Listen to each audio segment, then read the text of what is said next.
Hi and welcome to today's ant vlog. Today is a little bit different, this video especially for ant keepers. So if you're an ant keeper or into ant keeping, or if you are interested in getting started with ant keeping, this video is for you. Today I want to talk to you about a simple way to make a setup for your ants. There are a lot of different possibilities if you go and buy a setup online or in a store. There are a lot of different kind of setups. But today I want to show you something that you can make yourself. You can get all the things needed in local stores, and it's quite inexpensive. So it's a good setup to get started with, but also for experienced ant keepers. If you have a new colony and you need a new setup, it's just something I want to show you. Right now I have a lot of setups that are in a similar fashion. I use those kind of setups for all kind of colonies, and yeah, let me show you. Alright, this is the setup I was talking about. Very easy, very simple, do-it-yourself, inexpensive setup. It consists of two boxes. This one is the outworld. That's where they forage for food, and that's where they find all the stuff they need. And this one is the nest. Right now it's covered with this cardboard box, so they have it nice and dark inside here. Now this is the colony. As you can see, it's a small colony inside right now. It's a Camponotus colony, quite small, around 80 workers so far. And as you can see, the individual chambers are test tubes, and the whole thing, the two boxes are connected with those tubes here and here. Everything that you can see here you can buy in stores, in local stores. Nothing is actually made for ants originally or intended for ants. Those boxes are they're actually made for food storage, and what you can see inside here in the outworld, I just use aquarium sand, some pebbles. This is an artificial plant, and there's a little bit of plaster there. I use it to humidify the outworld, because plaster can store liquid quite easily. And inside the nest it's just test tubes, and on the ground there are those pebbles, those brownish reddish pebbles. They are actually water absorbent, so they are made for plants. I can show you the package. That's what I use for it. It's called Ceramis, and this is actually very useful for ant keeping for many purposes, because they absorb water, and that's great for regulate humidity, and especially in the nest, in the ant nest, you need humidity. So if I have those pebbles inside, I can just spray a little bit of water inside here. You know, I have a little hole, drilled a little hole here, so I can put water in, and this hole is for watering, and also for some airflow in the nest. And around the hole is a thin layer of paraffin oil, so they can't escape. This makes it very easy. I like those pebbles, those Ceramis pebbles, because they're very small. There are a lot of different kinds of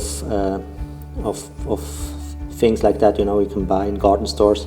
But I like those ones because they're so small, so the ants can easily rearrange them, carry them around, put them wherever they want them. So that's great. It's just useful.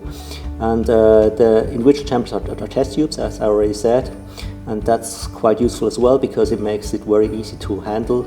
For example, if you have mold in one of the test tubes, you can just remove this one test tube. You don't need to clean the whole nest or something. And also it makes moving ants very easy. For example, if you have an ant colony in a test tube, you can just take the test tube and put it inside the nest, and then they're already moved in the nest, right? So you don't need to force them to move into a nest by exposing them to light or warmth or anything. You can just place the test tube right in there, and also you can, if you have not enough space, you can add more test tubes. And yeah, it's actually very simply made. I made a hole here in the cover, so there's airflow in the outworld.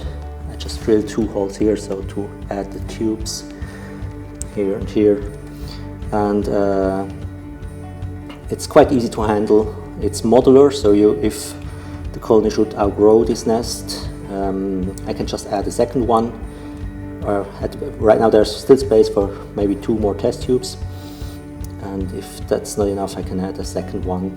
Just remove the tube here, add a second one, connect it with the tube, and then connect the tube again back to the outworld. Same with the outworld. If I want to add new outworlds, I can just make a second box, and I can place it somewhere else, can make the tubing there, going there, and just connect it that way. So that makes the whole setup very flexible. And as I said before, there are around 80 workers inside here. Now this setup easily is enough for far more. I think it can easily house 200 to 300 workers, maybe even more. And if you have a smaller species, those are Camponotus lignipertus, so they are quite large species. If you have a smaller species, there's much more space. You can have far more workers in here. That's sufficient for quite a while. And if you're calling a rose, you can just add more boxes.